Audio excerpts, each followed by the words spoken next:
Hello, I'm Hamish Tyler and I'm the Administrator for the Visual and Performing Arts here at the County Office of Education.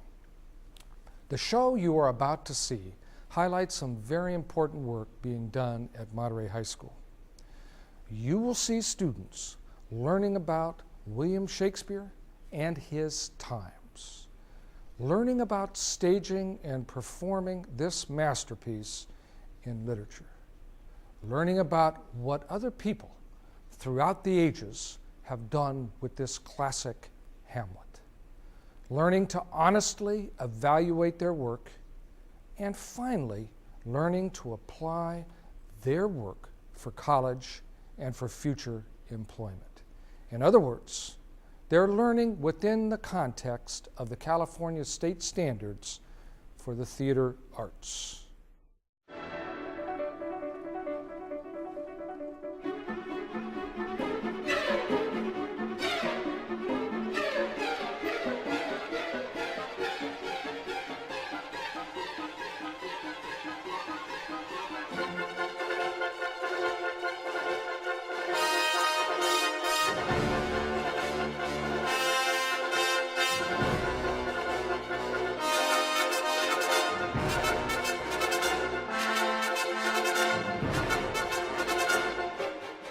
One of the main goals is to get everybody to have the experience of putting on a play, a production, from the words written on the paper to the final applause and the final performance, to go through the whole experience, which is memorizing the parts, analyzing the characters, doing the interconnectedness and all the stuff, and the shape of the scenes, and then doing the sets and doing the lights and doing the sound effects and doing the props and doing the costumes and working together and having a place backstage where you can work together, feeling that they mutually support each other, learning how to analyze a script, learning how to analyze a character. Everybody, at the beginning, everybody sits down and we read the play together, the entire group. Whether they're going to be people working in the box office or not, everybody is there. We read and analyze the play, and so I guess that's the main goal, is to give everybody a kind of a total experience of a dramatic production. And through that, they learn. They learn whatever particular job it is they're doing, if it's running the light board, or if it's building costumes, or building sets, or analyzing characters. They learn about how to do that, and the next time they do it a little better, and eventually they're wanting to, some of them, to direct their own plays and act in their own plays and go off to colleges and take classes and one thing and another. But that's the main goal, I guess.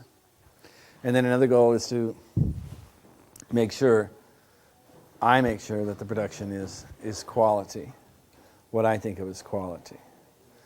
No sloppiness with the lines. No sloppiness in the entrances and exits. Everybody showing up on time for the call when they're supposed to be here.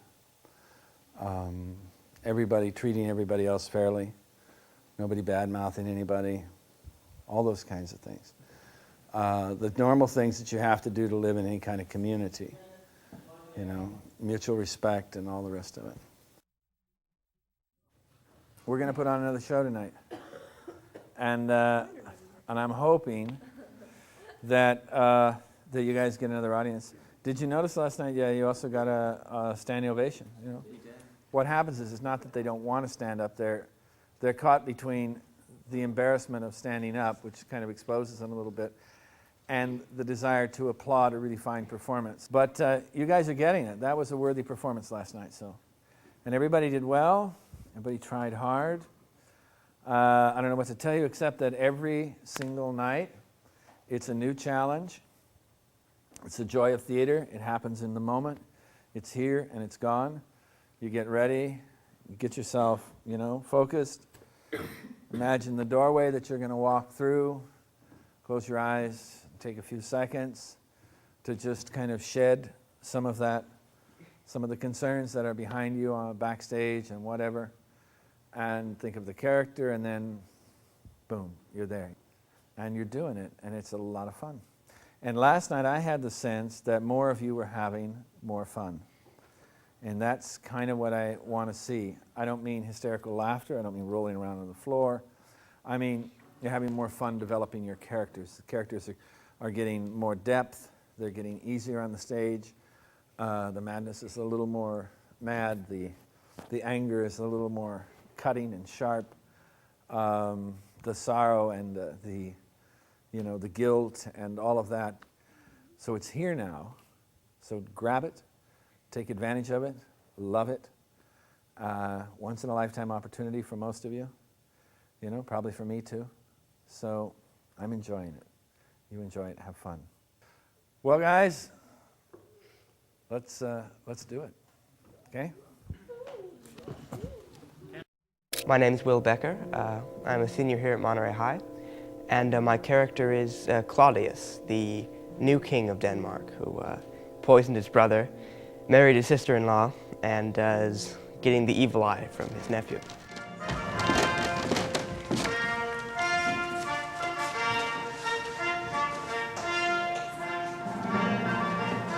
Though yet of Hamlet, our dear brother's death, the memory be green, and that it here befit us to bear our hearts in grief, and our whole kingdom contracted in one brow of woe, yet so far hath discretion fought with nature, that we with wisest sorrows think on him with thoughts to ourselves. Therefore, our sometime sister, now our queen, the imperial jointress to this warlike state, have we, as 'twere with a defeated joy, with an auspicious and a dropping eye, with mirth in funeral and with dirge in marriage, with equal scale, weighing delight and dole, taken to wife. Nor have we herein barred your better wisdom, which have gone freely with this affair along. To all our thanks, that now follows that you know. Young Fortinbras, holding a weak supposal of our worth, or perhaps thinking by our late dear brother's death our state to be disjoint or out of frame, colleagued with this dream of his advantage, he hath not failed to pester us with messages importing the surrender of those lands, lost with all bonds of law by his father to our valiant brother. So much for him. Claudius is like not the strongest person. He's sort of devious. He gets things done not by confronting them head on, but by poisoning them in the ear. And I guess that's sort of similar in some ways to how I am. I'm not a jock. I'm sort of more of a brain, although that's probably a little arrogant to say that I'm even a brain. I'm a person, and I'm sort of, sort of similar to Claudius, I guess. Now for ourselves and for this time of meeting, thus much the business is. We have here writ to Norway, uncle of young Fortinbras, who, impotent and bedridden, scarcely hears of this his nephew's purpose, to suppress his further gait herein, in that the levies, the lists, and the full proportions are made out of his subjects. And we have here sent you, good Cornelius, and you, Voltimand, as bearers of this greeting to old Norway, giving to you no further personal power to do business with the king than these delated articles allow. Farewell, and let your haste command your duty. In that and all things we shall show our duty. When we doubted nothing, heartily farewell. Well, he usually likes to use other people to do things. He sends Hamlet out with a note attached to him and says, hey, you, the king in England, cut Hamlet's head off for me. He sends Rosencrantz and Guildenstern to do just about everything in the play, find Polonius's body, get from Hamlet why he's crazy, and just stuff like that. He sends Polonius off to spy on Hamlet in his mother's closet. He's a hands-off delegator type kind of person, instead of a sort of in-the-field, the way almost we think a leader should be. My name is Nicholas Sabo. I go to Monterey High. I'm a junior, and I'm playing Hamlet. Hamlet is the Prince of Denmark, and his father, Hamlet Sr., was killed. At the beginning of the story, Hamlet is very melancholy at his father's death. He doesn't yet know that Claudius was the one who murdered him. He doesn't like Claudius, however, because of how quick his mother remarried with Claudius. Well, I can kind of imagine that maybe he had a little thing for Gertrude when they were growing up. but because he was the second brother of the king, the second son of the king, you know, his big brother got all the attention. He got Dad's name, Dad's crown, Dad's throne, and Claudius gets sort of angry and jealous, and then finally he snaps and he kills his brother. Take thy fair hour, Laertes. Time be thine, and thy graces spend them at thy will. But now my cousin Hamlet and my son. A little more than kin, and less than kind. How is it that the clouds still hang upon you? 'Tis not so, my lord. I'm too much in the sun. Well, in Act 1, he's sort of this, like, putting on a face of being really happy and really friendly to Hamlet. No, Hamlet, I want you to be my son, and you're such a wonderful person and all that. This too solid flesh would melt, thaw, resolve itself to dew. Or that the everlasting had not fixed his canon against self-slaughter. Oh, God. God! How weary, stale, flat, unprofitable seem to me all the uses of this world. Fie on it! Fie! It's an unweeded garden that grows to seed. Things rank and gross in nature possess it merely. Now it should come to this. But 2 months dead. Nay, not so much, not 2. So excellent a king that was to this Hyperion to a satyr. So loving to my mother that he might not beteem the winds of heaven visit her face too roughly. Heaven and earth! Must I remember? Why, she would hang on him as if increase of appetite had grown by what it fed on.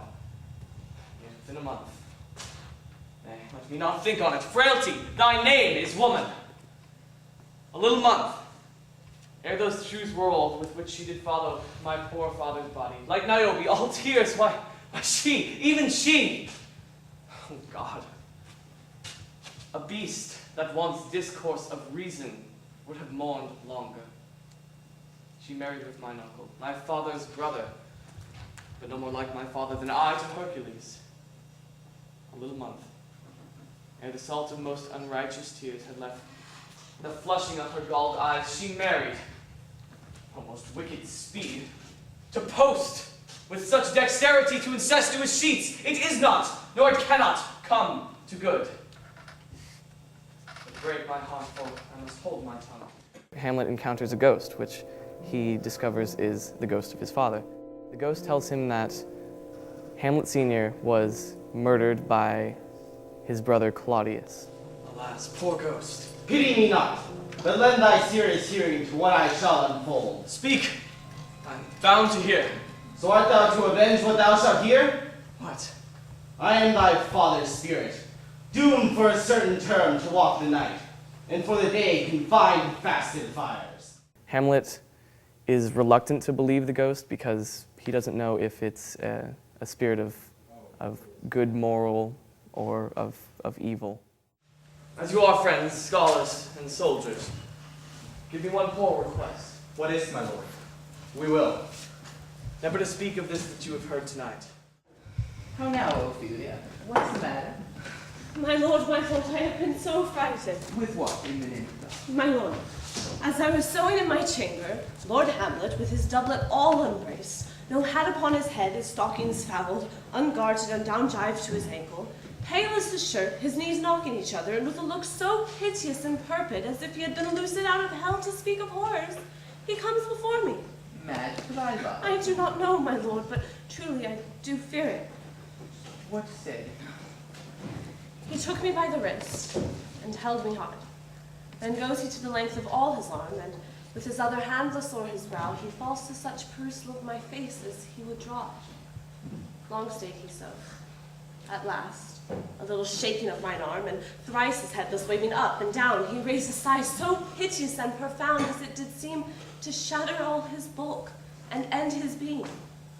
That done, he lets me go, and with his head over his shoulder turned, he seemed to find his way without his eyes, where out the doors he went without their helps, and to the last spended their life with me. My name is Ariel Dooner. I'm a junior at Monterey High, and I'm playing Ophelia. Ophelia she's a really tragic character as far as I'm concerned. She's the daughter of Polonius and the assumed lover of Hamlet. It never really becomes apparent until maybe the crazy scene where she does reveal a little bit about that. I feel she softens the play a little. She adds an emotion that isn't present among the guys. I mean, there's the queen and she has her handful of issues, but Ophelia's just trying to do her best. She's just trying to get by. She's trying to please as many people as she can and do what she feels she should. And she comes up short a lot of the time. She's a pleaser, and pleasers don't always end up in the best positions all the time. I have a daughter, haven't she, is mine, who in her duty and obedience, Mark, hath given me this. Now gather and surmise. To the celestial and my soul's idol, the most beautified Ophelia. That's an ill phrase, a vile phrase. Beautified is a vile, but usually. Thus, in her excellent white bosom, these etc. Can you this from Hamlet to her? Good man, stay a while. I will be faithful. Doubt thou the stars are fire. Doubt that the sun doth move. Doubt truth to be a liar, but never doubt I love. O dear Ophelia, I am ill at these numbers. I have not art to reckon my groans, but that I love thee best, O most best, believe it. Adieu. Thine evermore, most dear lady, whilst this machine is to him, a Hamlet. This in obedience hath my daughter shown. But how hath she received his love? What do you think of me? As is a man, fair and honorable. I would fain prove so, but what might you think? Now, I went round to work, and my young mistress thus I did to speak. Lord Hamlet is a prince, out of thy star, this must not be. And then I prescripts gave her that she should lock herself from his resort, and make no messengers, and receive no tokens. Which done, she took the fruits of my advice, and he, repelled, a short tale to make, fell into a sadness, then into a fast, thence to a watch, then into a weakness, thence to a lightness, and by this declension into the madness wherein now he raves, and all we mourn for. Do you think it so? It may be, very like. Hath there ever been such a time, I would fain know that, when I have positively said 'tis so and proved otherwise? Well, not that I can think of. Take this from this, if this be otherwise. If circumstances lead me, I will find where truth is hid, though it were hid indeed within the set. How may we try it further? You know, sometimes he walks 4 hours together here in the lobby. So he does indeed. At such time, I'll loose my daughter out here. Be you and I behind an arras, then, mark the encounter. If he love her not, and be not from his reason fallen thereon, let me be no assistant for escape, but keep a farm and carters. But we shall try it. I'm Jonathan Gibbons. I'm a senior this year, and I'm playing Polonius. He's basically this old windbag who always says more than he actually knows and just goes on and on expounding on things he's said and just says way too much and is kind of ridiculous in that. As I keep acting this character, I feel more and more strongly that I do have a connection to this character. I mean, when you're imitating the character for so long, it starts to become almost second nature to play the role of this character. And whether or not, that's good, me going off on tangents and talking about various different things, I don't know. How now, Ophelia? You need not tell us what Lord Hamlet said. We heard it all. He's a father. He cares about his children, and he's constantly trying to be overprotective and interact with them, keep them from harm, keep them from danger.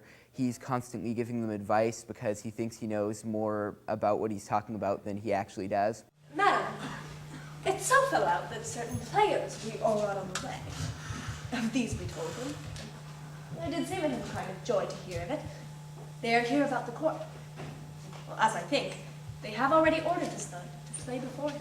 'Tis most true, and he beseeched me to entreat your majesties to hear and see the matter. With all my heart, and it doth much content me to hear him so inclined. Good gentleman, give him a further edge, and to drive his purposes into these delights, I pray. We will, my lord. Well, he becomes very deceptive. He leads on a lot of his former friends, his former schoolmates, Rosencrantz and Guildenstern, his mother. He pretends to be something else to gain more information that could help him bring the downfall of Claudius. Lady, shall I lie in your lap? No, my lord. I mean my head upon your lap. Aye, my lord. Did you think I meant country matters? I think nothing, my lord. It is a fair thought to lie between a maiden's legs. What is, my lord? Nothing. You are married, my lord. Who I? I, my lord. Oh God, you're only jigmaker. What should a man do but be merry? Just look you how cheerfully my mother looks, and my father died within 2 hours. Nay, 'tis twice 2 months, my lord. So long? Nay then, what the devil wear black for, I'll wear a suit of sables. Oh God, died 2 months ago and not forgotten yet. There's hope a great man's memory may outlive his life half a year.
A second time I kill my husband dead, when second husband kisses me in bed.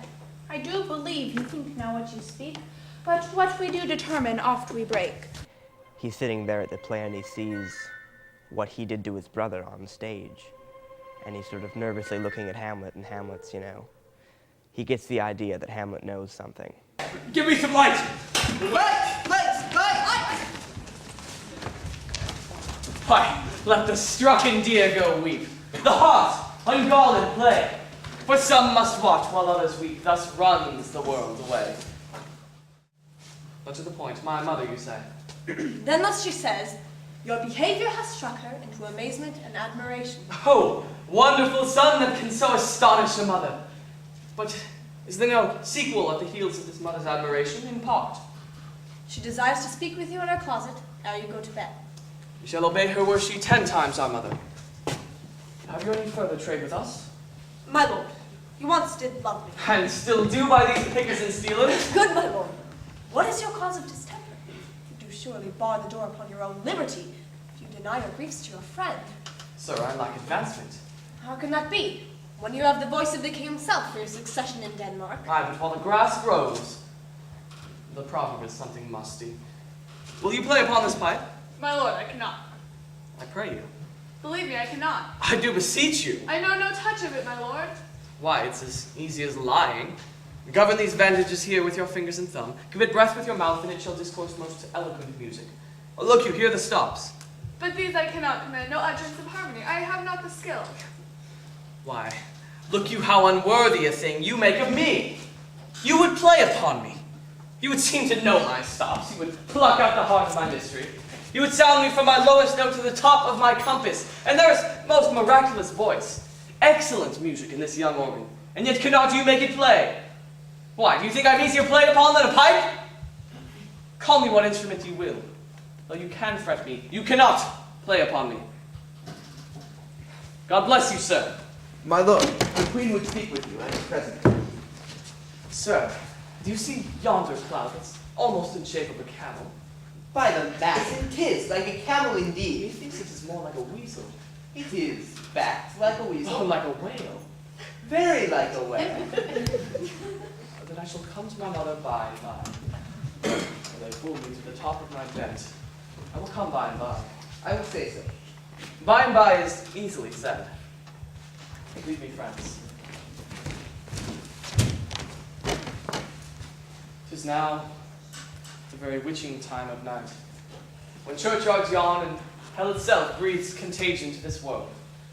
Now I could drink hot blood and do such bitter business that it were better the day quake to look upon. Soft. Now to my mother. Heart, lose not thy nature. Let never the soul of Nero enter this firm bosom.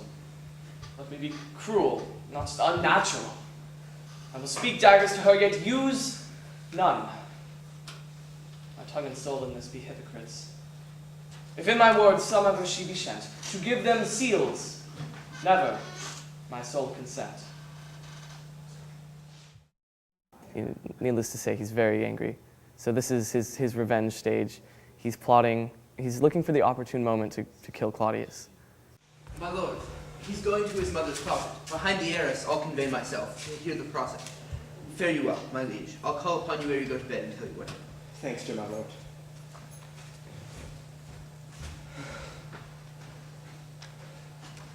Oh, my offense is rank. It stinks to heaven. It hath the primal elder curse upon a brother's murder. Pray can I not, though inclination be as sharp as will. My stronger guilt defeats my strong intent, and like a man to double business bound, I stand here in pause, where first begin or both neglect. What if this hand were thicker than itself in brother's blood? Be there not rain enough in the sweet heavens to wash it white as snow? Whereto serves mercy but to confront the visage of offense? And what's in prayer but this twofold force? To be forestalled ere we come to fall, or pardoned being down. Then I'll look up. Then my fault is past, but oh, what form of prayer may serve my turn? Forgive me my foul murder? No, this cannot be, since I am yet possessed of the effects for which I did the murder. My crown, mine own ambition, and my queen. May one be pardoned and retain the offense? In the corrupted currents of this world, offense's gilded hand may shove by justice, and oft is seen the wicked prize itself buys out law. But 'tis not so above. There is no shuffling.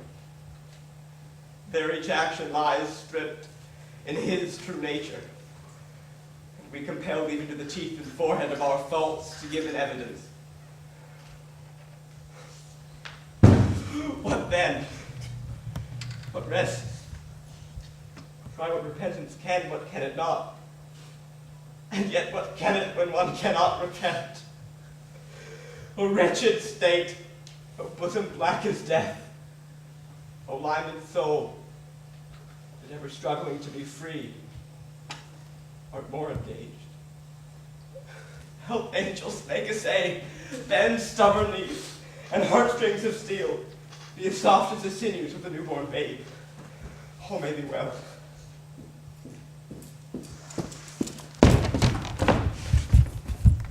Now I'm going to do it pat.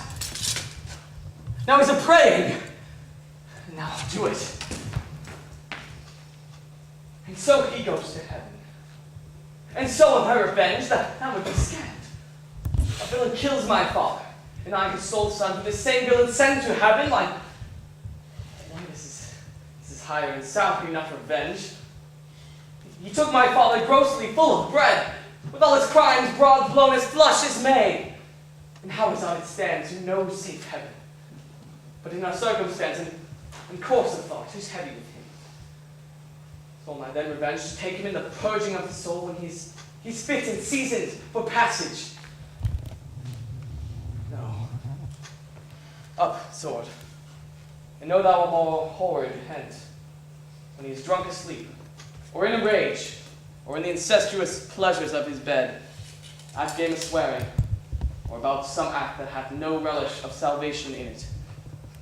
Then trip him, that his heels may kick at heaven, and his soul be as black and damned as hell whereto it goes. My mother stays. This physic but prolongs thy sickly days. My words fly up. but my thoughts remain below. Words without thoughts never to heaven go.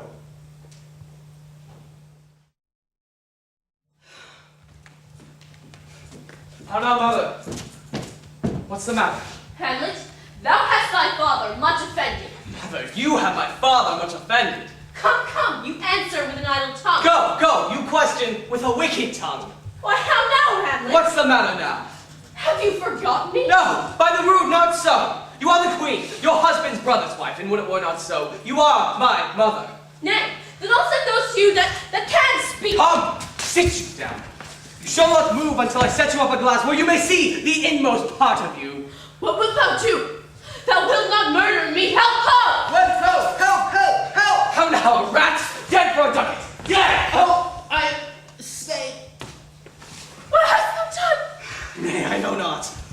Is it the king? What a rash and bloody deed is this? A bloody deed. Almost as bad, mother, as kill a king and marry with his brother. Let's kill a king. Aye, 'twas my word.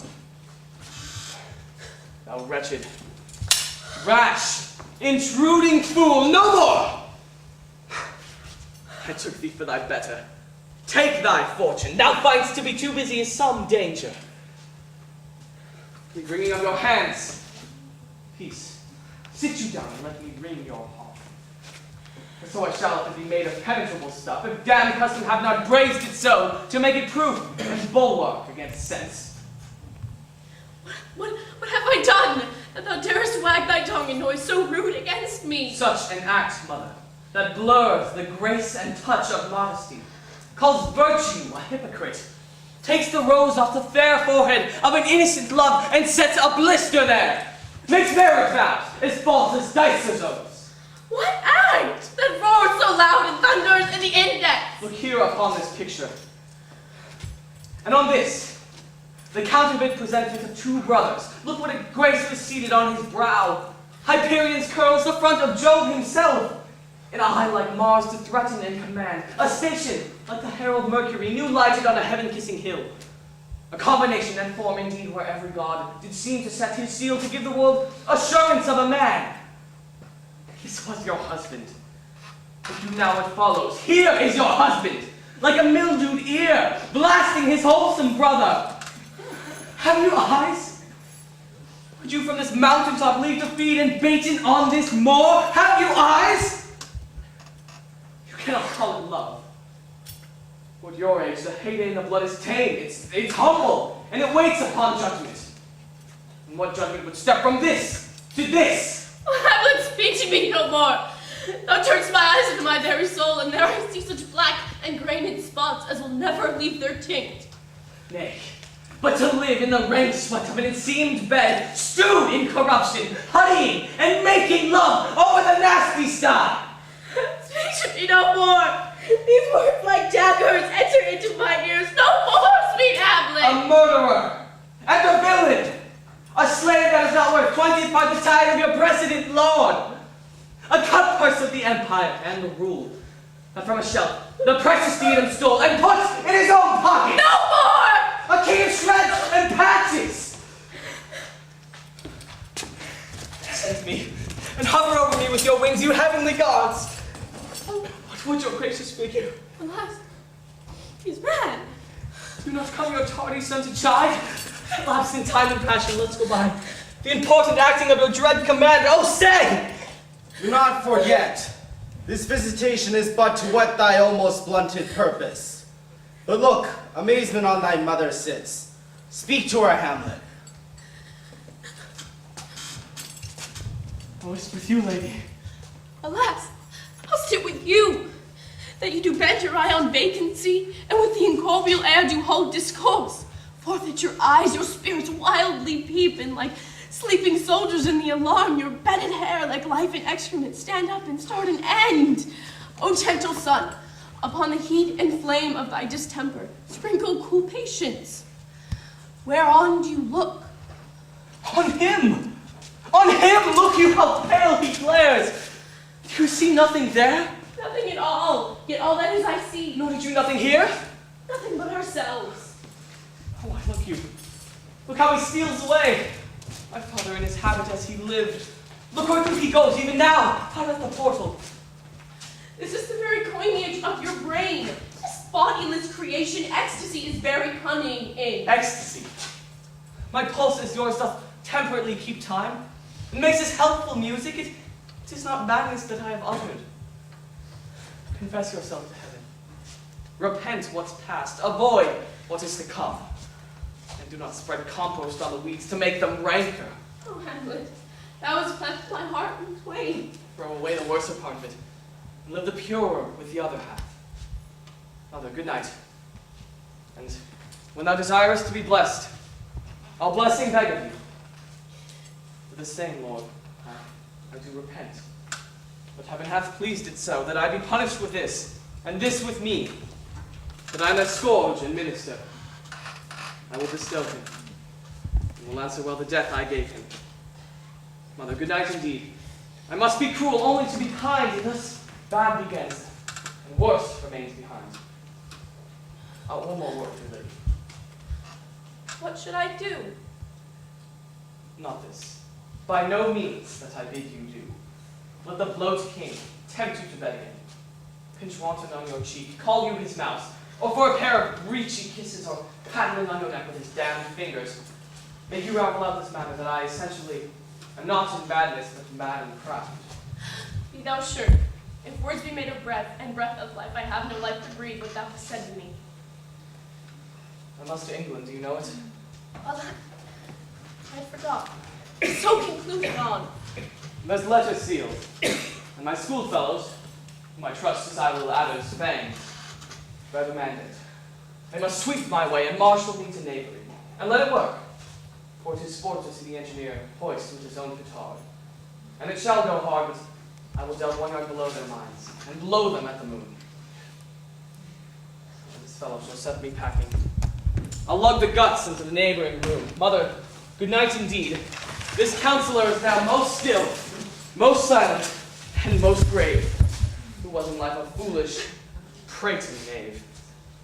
Come, sir, to draw toward an end with you. Mother, good night.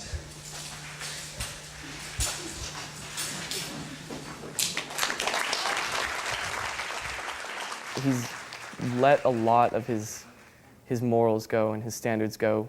He loses a lot of his inhibitions and acts harshly, but in a way that he can deal quickly and efficiently with his problems. Now, Hamlet, where's Polonius? At supper. At supper where? Not where he eats, but where he is eaten. A certain convocation of politic worms are even at him. Your worm is your only emperor for diet. We fat all creature cells to fat ourselves. And we fat ourselves for the maggots. Your fat king and your lean beggar is but variable service. 2 dishes to 1 table. That's the end. Alas. Alas. One may fish with the worm that hath fed the king, and eat of that fish, with hath fed of that worm. What dost thou mean by this? Nothing. But to show you how a king may progress through the guts of a beggar. Where's Polonius? In heaven. Send thither to see. If your messenger find him not there, seek him yourself in the other place. You learn a lot from Shakespeare in his writing and in his portrayals of human nature. He has thoughts that are very bare, brutally honest, but true. I really enjoy his writing. It's difficult, very difficult to catch on to, but once you do, you notice all the little nuances and just how excellent a writer he was, and it's quite astounding. Well, Shakespeare, obviously, he must have a lot of applicability to our current times. Otherwise, he wouldn't really be read. You know, I think every year in high school we read a play of really a part of high school education, and a big part of drama too. We have done a lot of shows of Shakespeare here. You know, we've got them all on the walls backstage. Where's the beauteous majesty of Denmark? How now, Ophelia? How should I your true love know from another one?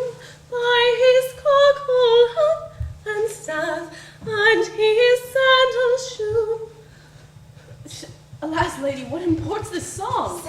Nay, pray you mark, he is dead and gone, lady, he is dead and gone. At his head a grass-green turf, and his heels a stone. Oh, Nay, but Ophelia. white as the mountain snow. Alas, my lord, look here. What with sweet flowers, which be wept to the grave did not go, with true love showers. How do you, pretty lady? Well, God heal you. They say the owl was a baker's daughter. Lord, we know what we are, but not what we may be. God be at your table. So here she is, this guy who she likes obviously is not happy with her, and now he thinks that she's conspiring against him because she's in cahoots with the king. And then Hamlet accidentally kills her father. So that's a lot of strain, there's a lot of stress going on in Ophelia's life. And in the end, it breaks her, and she goes insane. Gertrude, when sorrows come, they come not single spies, but in battalions. First your father slain, and next your son gone, and he, the violent author of his own just removed. Poor Ophelia, divided from her reason, without the which we are but pictures of mere beasts. If anything, she's taught me to that sometimes it's good to take care of yourself before you work hard to please others. Because if you're not in a good place yourself, how can you expect to benefit other people's lives? So sacrifice is good, but not when it's at the expense of yourself completely. She's taught me to be cautious. Where is my father? Dead. But not by Let him. him demand his fill. To hell, allegiance, bows to the blackest devil. Conscience and grace the profoundest pit. Let come what comes, only I'll be revenged most thoroughly for my father. Who shall stay you? My will, not all the world. And for my means a husband them so willowed will far with little. Good Laertes, if you wish to know the certainty of your father, is it writ that swoop stake you will draw both friend and foe, winner and loser? None but his enemies.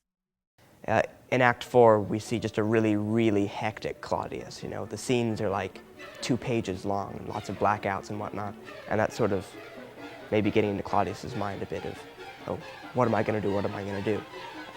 And then Ophelia dies, and Polonius dies, and that's like innocent bystanders that he didn't want killed that are killed now because of his initial action of killing his brother.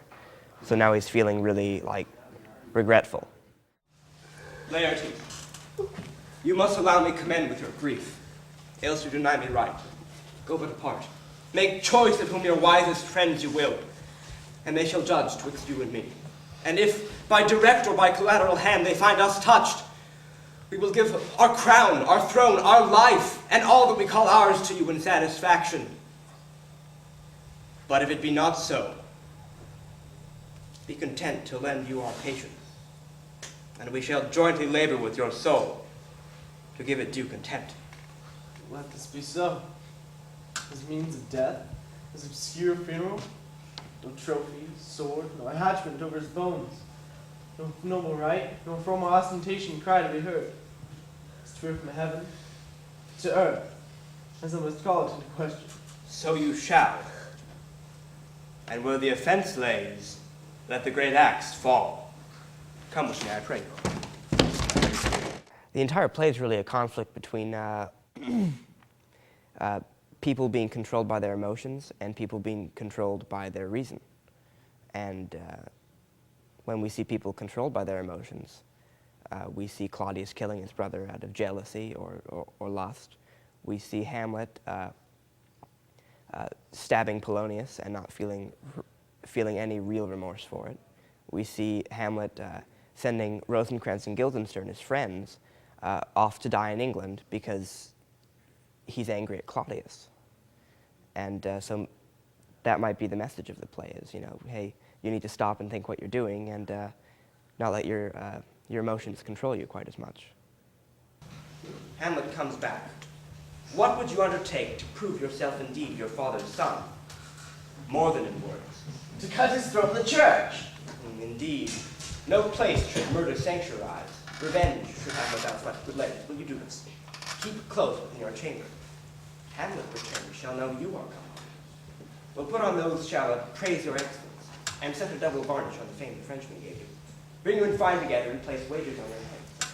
He being remiss, most generous and free from all contriving, will not peruse the foils, so that with ease, or with a little shuffling, you may choose a sword unbaited, and in a passive practice requite him for your father. I will do it. And for that purpose, I'll anoint my sword. I bought an unction of a mountebank, so more of that.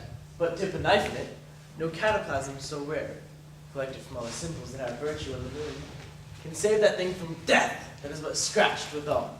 This project should have a back or a second, so let me see. I have. When in motion he is hot and dry, and make your bouts more violent to that end, and that he calls for drink. I'll have prepared for him a chalice from the nuns, whereon but sipping it, should he by chance escape your venom start, our purpose may hold fair. Well, I think all the betrayal that goes on, that's aimed against Hamlet, I could definitely relate to that. No one likes being betrayed.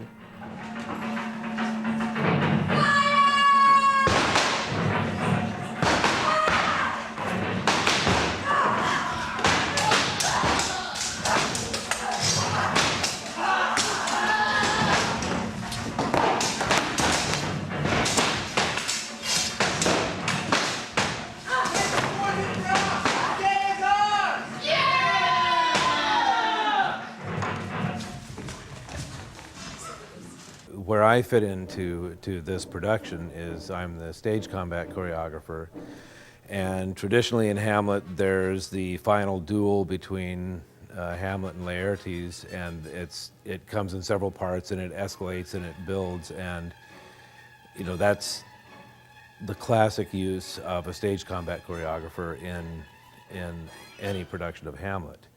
With the battle scene, the way that you construct that, a battle is generally you work with people individually. So you work with all the elements, generally partners, individually. So when you get all these elements, then you have to kind of be a traffic cop and figure out how to get them all coordinated and on and off stage. And so there's essentially two parts to putting together a battle scene. You work on the individual partners' elements, and once that gets fairly established, then you plug it into the overall whole, which is, again, the battle scene that you see, and all the elements and swords flying around or whatever, and people running around. So that's how we coordinate that. Brian's playing Laertes, the fellow who I have the sword fight with. We just practice and practice whenever we have spare time. Sometimes even while the show is going on, scenes in advance we practice, so that helps a lot. Now there's also specific safety things that everybody knows about that have to do with how you treat your partner, and we call them partners. They're not your opponent. It's the actors work with their partner, not with their enemy or whatever. The characters have an enemy, but the actor has a partner, and that means that you take care of your partner. Obviously, if you're swinging, metal objects around and stuff like that, you need to be very careful. This presence knows and thou must needs have heard that I'm punished with sore distraction.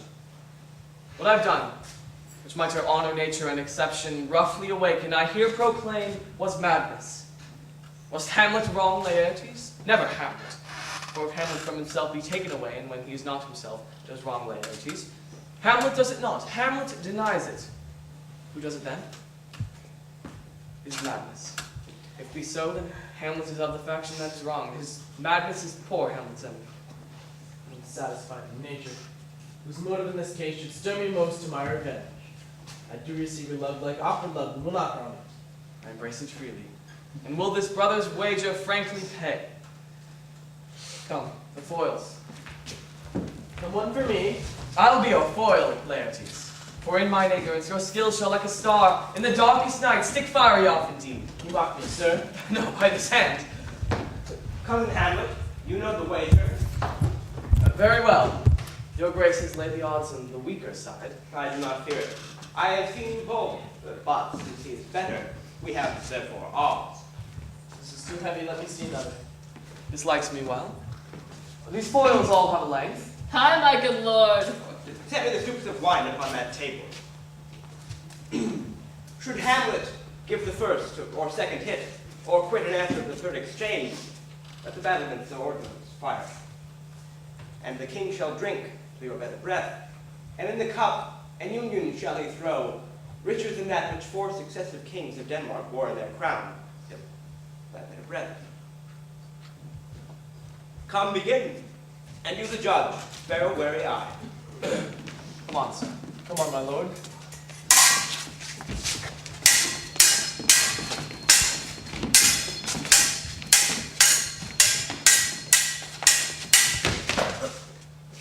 One. No! Judgment. A hit, a very palatable hit. Well, again. Stay. My better breath, this pearl is thine.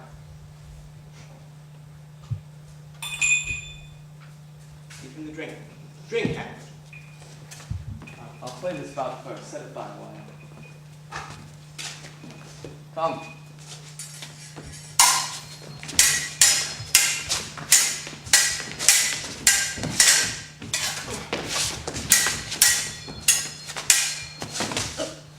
Another hit. What say you? A touch, I do confess it. Our son shall win. He spat and of breath. Come, Hamlet, take my napkin, rub thy brow. The queen carouses to thy fortune. Gertrude, do not drink. I will, my lord. I pray you pardon me. It is too late. It is the poisoned cup. I dare not drink yet, madam. Bye-bye. Come, let me wipe my face. I will hit him now, my lord. I doubt it. And yet it is almost against my conscience. Come for the third, Laertes. You do but dally. I pray you pass with your best violence. I'm afeard you make a wanton of me. Say you so? Come on, then.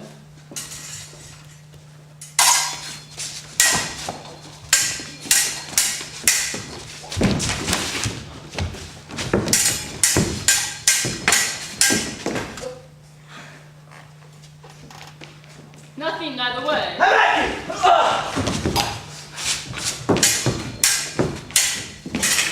Our intent. May come again.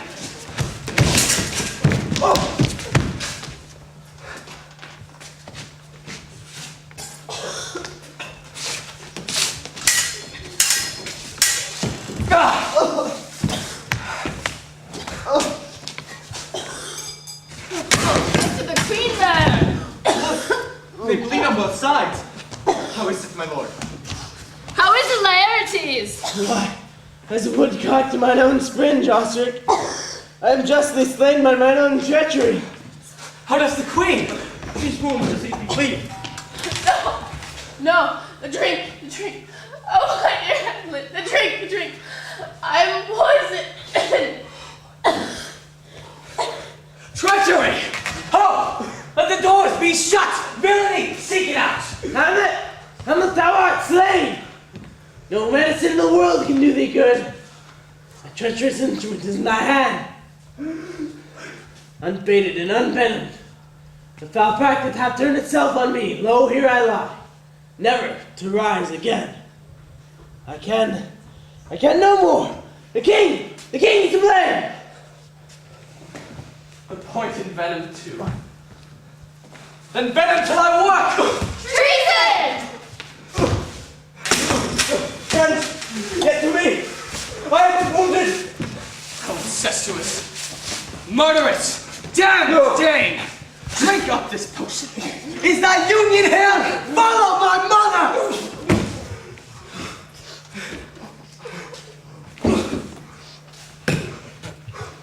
He is justly slain.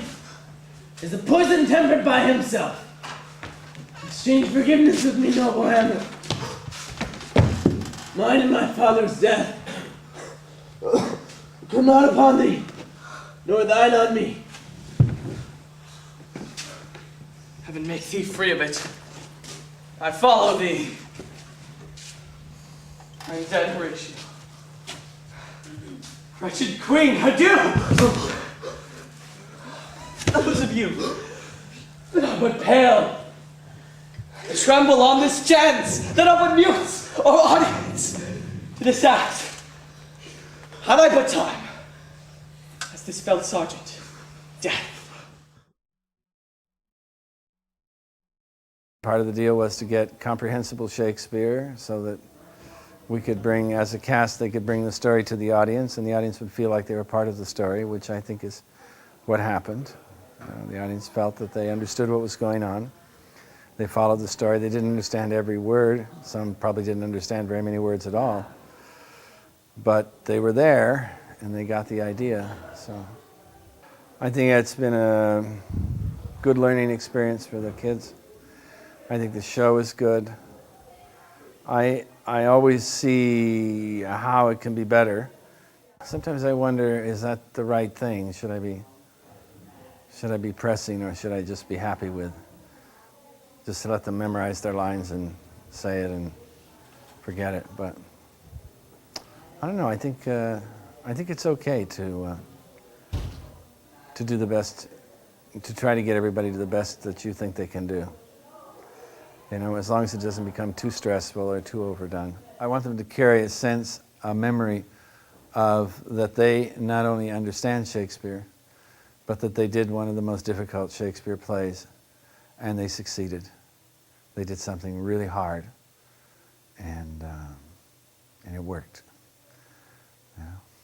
And that's enough to put in your pocket on a cold night, keep you warm a little bit, that you did something like this. Whatever I say will sound like every other director, drama person, promotion person who's ever spoken in favor of some production. Come and see it. And I think you'll see, you'll see a good production of Hamlet. It's more than that. You'll see a lovely play, a beautiful play revealed and made comprehensible through the attentions of a band of high school actors one of whose primary goals was to bring the story to the audience. And so the play is not obscure and difficult. It's quite clear and open. Come and see it. We're happy to see you here.